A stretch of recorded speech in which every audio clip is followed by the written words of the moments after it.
Hi, welcome to the market recap video for Thursday, July 20th. I'm Chart Gal Lori, and I am filling in for Charting Man Dan. He will be doing a live webinar tonight in actually 30 minutes, so you're going to want to tune into that. So let's jump into the charts and make my face a little smaller. All right, starting with ES. ES had a red day, sure, but this was not the red day of all red days. And what was really weighing on the market were the heavily weighted names, the Magnificent Seven, really. And Netflix and Tesla had earnings. That was also weighing on the market. But when you look everywhere else, healthcare was a raging bull, super green. XLF was green. XLE was green. Industrials were green. Consumer defensive was green. It was just those heavily weighted names that was weighing on the market. And it made me contemplate or think about maybe the rebalancing is happening now where ETFs are decreasing their exposure to these tech names that have had these huge runs. And that would make sense. But the market just could not get off the mat today with our big names weighing us down. What also weighed us down was the dollar. Looking at the dollar, it had some strength today. Now, mind you, this could still be a bear flag. We're looking for a daily lower high, but this is also a potential hourly bull flag. So this bounce has gotten going, and dollar strength can be a headwind for equities. And I think that played a part in today's bearish roll. Looking at the economic calendar, the reason I bring this up, I'll tie it back to the NASDAQ chart in just a second. Here are all the major events that are happening where high volatility is anticipated next week. Most importantly, the Fed interest rate decision is next Wednesday at 2 p.m. Eastern.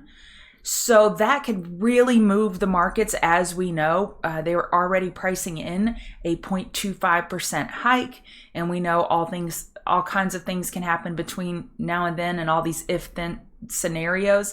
But let's go look at the NASDAQ. The NASDAQ today had approximately a 50% retrace from the low of July 10th to the high of yesterday, 50%. And how we use those percentages is the odds decrease that we get a higher high on the next bounce. It doesn't mean it's not possible. It just decreases. And a bull flag is now off the table for NASDAQ.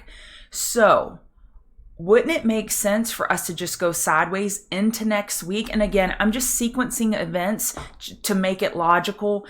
I'm not saying I'm going to trade this thesis or this sequencing. I'm just trying to look ahead as to what's going on. So sideways action and actual charts consolidating in price versus time between now and next Wednesday, that makes a lot of sense. Of course, we could continue going down as well. So NASDAQ was the only one with a 50% retrace. RTY can hold 1941 and still be super healthy. We have YM. YM had a wonderful green day, super strong.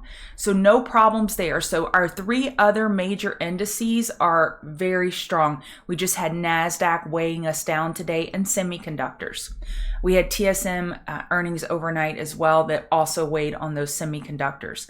Looking at Bitcoin this morning during the pregame show, I was looking at Bitcoin as a potential bullish canary because we were bullish overnight. But as soon as the market opened, we gave back all of that bullishness, and the Bitcoin became a laggard to the market and followed the market to the downside. So we have gold.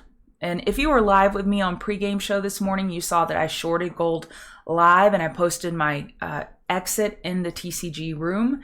And the reason I was looking short is we're looking for a weekly lower high. Gold has had a tremendous move. I am bullish gold. However, I'm looking for a pullback buy here on the daily chart, and we've lost the 4-hour trend. So that could mean the weekly lower high is in on gold. I'm not convinced of that yet. Oil has had this big move up. I've been pointing this out. Okay, let's get the marker. Big move up, but it has not confirmed the trend change. So despite this big move up, bulls want to see a confirmed trend change on oil. If you look at this weekly chart, we've been squeezing. I can probably draw that just a little better. Let's try this again. We have been squeezing for over a year on the oil chart. I am bullish oil, but I'm looking for a weekly higher low pullback buy. I think this chart looks absolutely yummy. All right, going to Apple. Apple has a bearish candle forming on the weekly chart. On the daily chart, bears haven't done major damage. We're still holding the 8 EMA, and we're not even close to making a daily lower low. So yes, red day, not great, but we're holding structure. XLF had a beautiful day.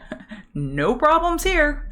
Your next resistance is up at 35.91, and that's the level prior to the March bank debacle. So we are re-entering the zone before we had all of these, the First Republic fall apart and the different bank issues. We are re-entering that area.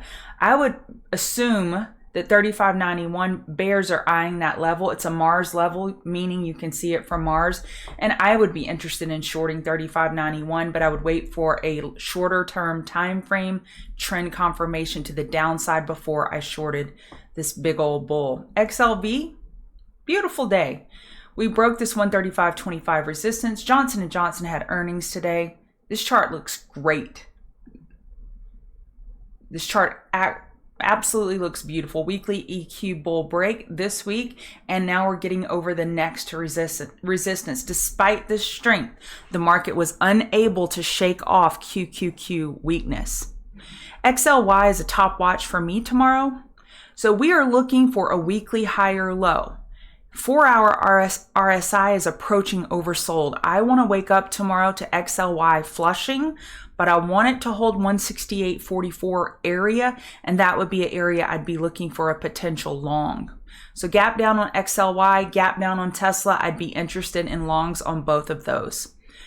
All right, Amazon unfortunately got affected by Tesla, its first cousin. They are the largest two holdings in consumer discretionary, and so they pulled back and it's lost its daily uptrend. Of course, Netflix and Tesla with poor earnings today. And then I wanted to go over some pregame setups that we had.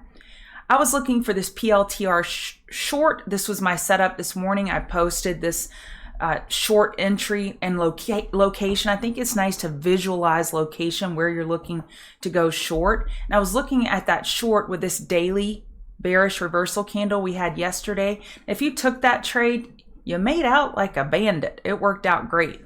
PayPal, I took this trade and it didn't work out well for me. In the end, had I stuck with it, it would have. I was looking for a rejection here at the daily 200 MA. We filled this gap, 76.38 resistance overhead, and I just entered a little too soon. And had I sized down and used yesterday's high as a stop, this trade would have worked out beautifully. So I'm not going to cry over spilt milk. It worked, and I hope some of you got it. And then Sound, I was looking at this 4-hour squeeze here, and a 4-hour squeeze does not necessarily indicate the direction of the breakout or breakdown. It just says, hey, there's pressure building here.